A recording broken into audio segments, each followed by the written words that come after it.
Welcome back to another episode of Rock Boys Football. Coach Prime, the Colorado Buffaloes making a sneaky, quiet addition heading into 2024 as former LSU, Florida A&M offensive lineman Cardell Thomas. No announcement that he's joining Colorado, no Twitter post, no commitment. He just shows up on the Colorado roster heading into 2024.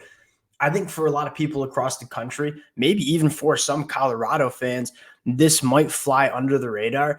I continue to be impressed with what Coach Prime is doing from a depth standpoint on the offensive line.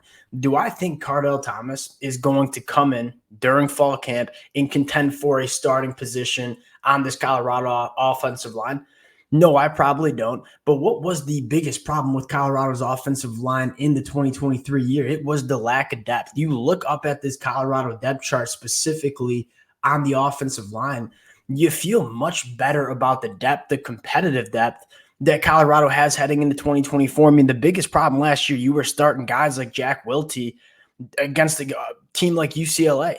Complete liability. And I'm not trying to get after a guy like Jack Wiltie, but some of the offensive linemen that Colorado was forced to play in the 2023 season, specifically in the back half, it was a massive problem. Now I look at this Colorado offensive line and say, all right, late in the season, if they have to go to their 2 or 3 deep, there's a lot of offensive linemen that we feel confident can play at a relatively high level. That's the biggest thing that has me believing in this Colorado program heading into 2024 is, yeah, you brought in some flashy stars, some really, I shouldn't say flashy, they're really good stars. I mean, you brought in some really good football players through the transfer portal.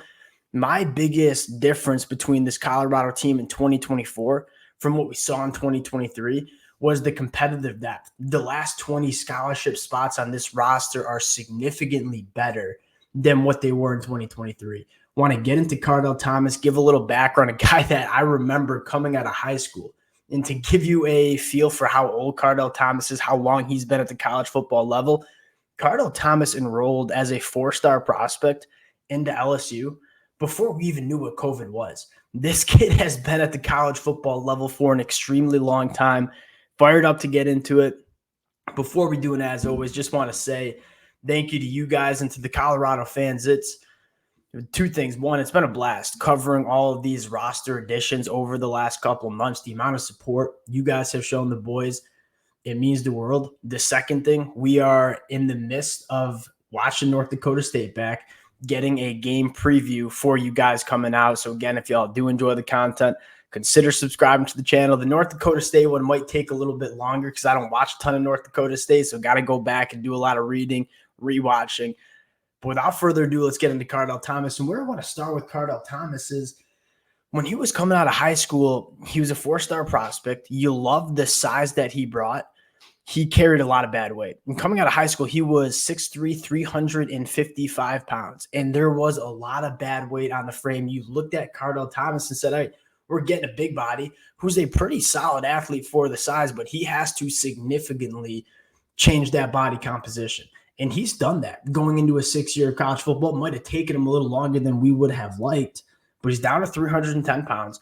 You go and check some of the film out from Florida A&M. Now, I don't watch a ton of Florida A&M, but I did go and check out Cardell Thomas, significantly lighter on his feet and more athletic. I do think this offensive lineman in Cardell Thomas can play at the Power 4 level, especially when you start talking about 2 or 3 deep kind of guy.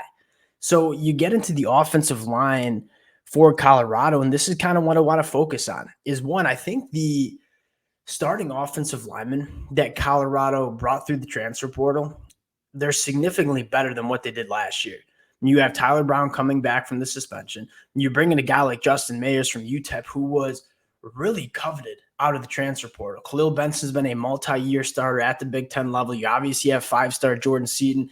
Tyler Johnson was arguably one of the better interior offensive linemen for Houston last year in the Big 12. The quality of starters that Colorado's injecting into the offensive line, that's a little bit different.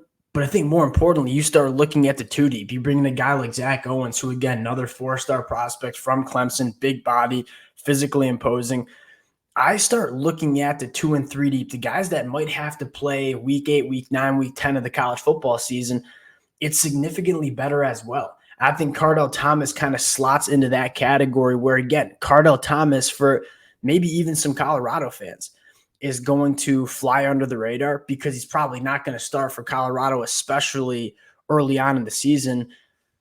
On the inside of the offensive line, I think Colorado fans feel pretty good about Cardell Thomas potentially having to give quality reps for this Colorado offense at some point during the season. The depth is so much better. Again, Colorado, when it got late in 2023, some of the starters that they had to play, that they had to just force into action because they didn't have anybody else to go to, they were seriously just not good enough. Again, Jack Wiltie, a guy that's now at USF, just not – you looked at him playing against UCLA and say, this is not a guy that you want to trust protecting Shedeur Sanders. Why was he getting the crap kicked out of him late in the season? It was because some of the guys that Colorado had to play on the offensive line weren't good enough in 2023. Not only is the starting caliber talent better, I think the depth is better on both the offense and defensive line. That is the real reason that I believe in Colorado. If you talk and listen to a lot of the national media analysts talk about Colorado, they're going to highlight some of the real bright aspects of this roster. Shedeur Sanders, Travis Hunter, you're bringing a guy like Will Shepherd and LaJohntay Wester. There's some serious top-end talent on the team. We saw some serious top-end talent on the team last year. Right? Shedeur Sanders was still there. Travis Hunter was still there. You had a guy in Xavier Weaver who I thought was a phenomenal wide receiver. The biggest difference for me regarding this Colorado team is they're deeper along the lines of scrimmage. I don't think enough people followed the transfer portal close enough to really recognize that this team along the line of scrimmage is just different. Whether it's the starting talent, whether it's the depth talent, that's the reason that I'm believing in Colorado heading into 2024. I think this is a piece of news that's going to fly under the radar. I don't think it should for Colorado fans because, again, Coach Prime continuing, to build some of that depth within this Colorado offense and defensive line. We'll cut it there. Appreciate you guys rocking with the fellas.